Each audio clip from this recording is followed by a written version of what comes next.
Jason Lockhart with four-time Stanley Cup champion, two-time Olympic gold medalist, World Junior Championship gold medalist, pretty much everything in the book. SCOTT NIEDERMAYER, thanks for joining us today. Thank you. All right, so Scott, first off, how has life been after retiring from hockey professionally? Busier than I thought it was going to be. Chasing 3 kids around that are playing hockey, some other sports, and then doing a few little things with the Ducks on and off. It's been good. I've missed the guys, my friends on the team, definitely, but the rest of the decision has felt good, and I've enjoyed doing some new things. Well, you talked about working with the Ducks. In what role have you been playing with the Anaheim organization? Sort of just a handyman that's out doing different things. I've been here to Syracuse twice now. I enjoy that, getting to work with some of the younger defensemen. Just little tips, nothing too drastic. Just getting out there, having some fun with them, and trying to give them a few things that they could work on. I went out on a pro scouting trip. I'll go watch some prospects play, watch games in Anaheim, talking with the general manager there. He likes to bounce different thoughts off different people, and ask me occasionally my opinion and things like that, and I've enjoyed it. Well, I know you've been playing pro hockey since '91. How much experience have you had coaching? Yeah, not much. So I'm very much a rookie again, and learning a lot. It is a different perspective. Trying to teach and convey things in a way that people understand, and everybody's a little different in that respect. So it's a whole learning experience, and I'm enjoying that challenge. Well, how hard is it to you played on the ice for so long to now watch the team and not be able to participate on the ice? Yeah, it's been hard in a couple games, when they're close and the intensity's just up high, and you kind of feel like you'd like to be out there helping, but other nights, maybe we're winning by a bunch of goals, or the game just doesn't have a lot of energy. I don't miss those nights, and I played for a long time, and I think I got out of my system. That's how it feels at the moment.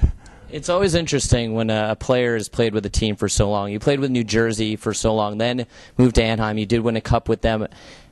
What made it to the point where you wanted to stick with the Anaheim organization on a more permanent basis after your playing career? Well, both organizations treated me very well, first class. I couldn't have asked to be part of 2 better organizations. They iced very good hockey teams, competitive teams, and treated us very well. So I was very fortunate in that respect. And I guess, Anaheim is where I've been the last 5 years. We're still living there, so that obviously made it a good fit. And they asked. I mean, when I said I was going to retire, Bob Murray, the general manager, asked if I would be interested in doing a few things with the club, and I didn't have any other big plans, so I took him up on it, and I've enjoyed it so far. Well, now you're here in Syracuse. What have you seen for the defensemen? How much have you been able to keep track of this crunch team while you're over in Anaheim? Well, you do. I get on the website and I kind of keep track of what is going on. I have to say I never did that before in my career, but now I am, and enjoying that.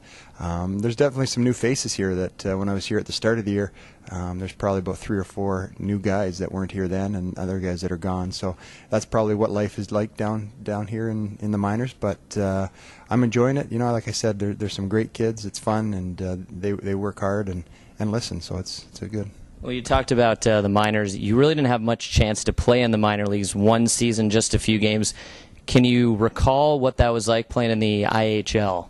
Yeah, I did that when I was holding out. I had a contract dispute, and you know what? There's just so many guys, good guys playing hockey, and it doesn't really matter where you are. It's a lot of fun to play, and there's great guys everywhere. So I enjoyed my few weeks that I was there. And I guess, everybody wants to get to the top league. The NHL is obviously the goal of everybody, and it still was, mine at the time there, hoping to get a contract done. And but I had a good time and met a lot of great guys. This is a young team, but there are some players on this crunch team who you had a chance to play with, including Joe DiPento. What's it like now sort of being his coach or advisor? Yeah, I don't say much to Joe. We did play together for a few years, and he's a great guy and a great guy here for the young guys to see how hard he works and how serious and committed he is to what he's doing out there, and how he competes.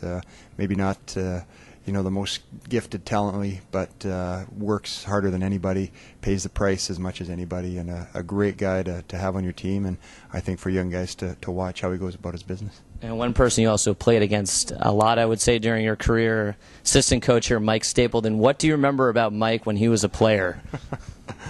Well, he loves to talk. I'm finding that out now. I don't know if I knew that when we played against him, but I do remember playing against him. You know, a guy that skated well, loved to shoot the puck. You know, it's amazing how quickly guys that you've played with, move on and are coaching or doing different things. And there's some guys in management and different things like that. And I guess that's a sign that's telling you that you've been around a while. But well, there are so many people who looked up to you during their careers, and obviously now they're young. What are some players when you broke in the league back in 1991 that you looked up to when you first started your pro career? Sure. I was, again, very lucky to live out west, and you had the Edmonton Oilers who were rolling around the league, winning Stanley Cups, Gretzky and all those guys scoring tons of goals, exciting to watch.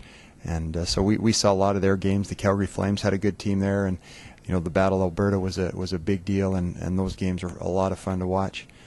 So I would say those teams, when Mario Lemieux broke into the league, I enjoyed his skill and what he did out there on the ice as well. Paul Coffey, obviously, with Edmonton as well, being a defenseman. Watching him partake in the offense like he did looked like a lot of fun for a D-man, and he did it very well. Well, you had a chance to play with your brother and win a Stanley Cup. How special was that? Yeah, it was very special. We were together a lot growing up. We're only about 16 months apart, and then went on to play junior in different cities and went on to the NHL. And I think it was 2004 we had an opportunity to play for Canada at the World Championship. And when we had that opportunity, we were kind of like, this was fun. I mean, this is kind of like old times. We used to play together, and maybe down the road here we're going to have an opportunity. And it did end up working out. And then to win a Stanley Cup together was probably more than we maybe would have dreamed of, I guess, considering the other side of that coin was that we'd played against each other in '03. And we beat him. I'd won my third. He still had been there twice but had been shut out. So to flip that around in, I guess, 3 or 4 short years and win together was kind of crazy, but a lot of fun. Well, just backtracking a little bit, I grew up in New York City, so I had a chance to see you a lot with the Devils. When you started those Cup runs in '95, did you realize how special that team was going to be and that organization?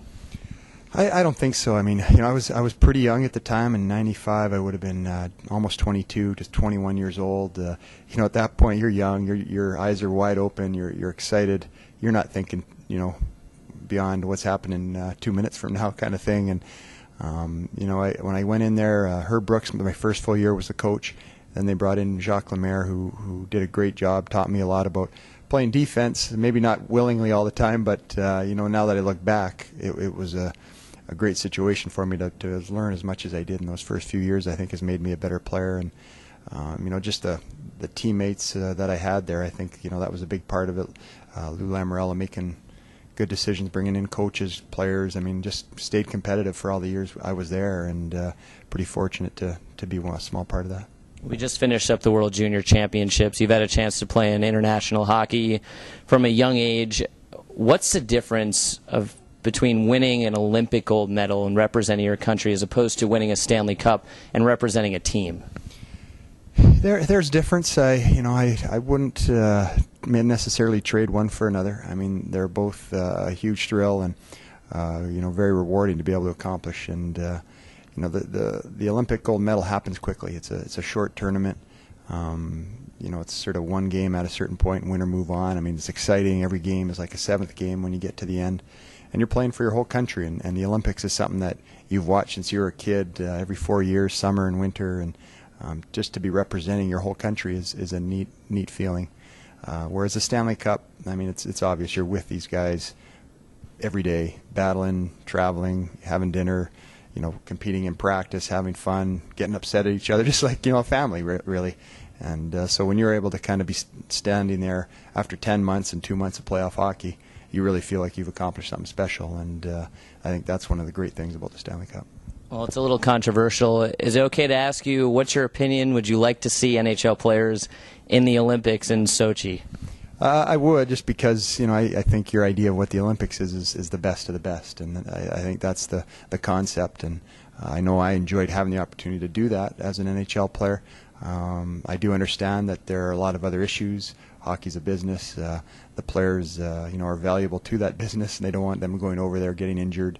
I suppose there's money to be made on both sides as well. So, hopefully that can get sorted out. Everybody can be comfortable with the deal, and it'll happen again.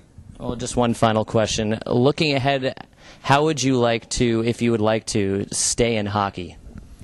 Yeah, that's a good question. I think that's a question I haven't answered yet. I'm thankful that the Ducks have given me this small opportunity to kind of experience what it's like on the other side, the coaching, the managing, looking at it through those eyes as opposed to a player. As a player, it seems easy when you know what the coach should be doing or the manager should be doing all the time.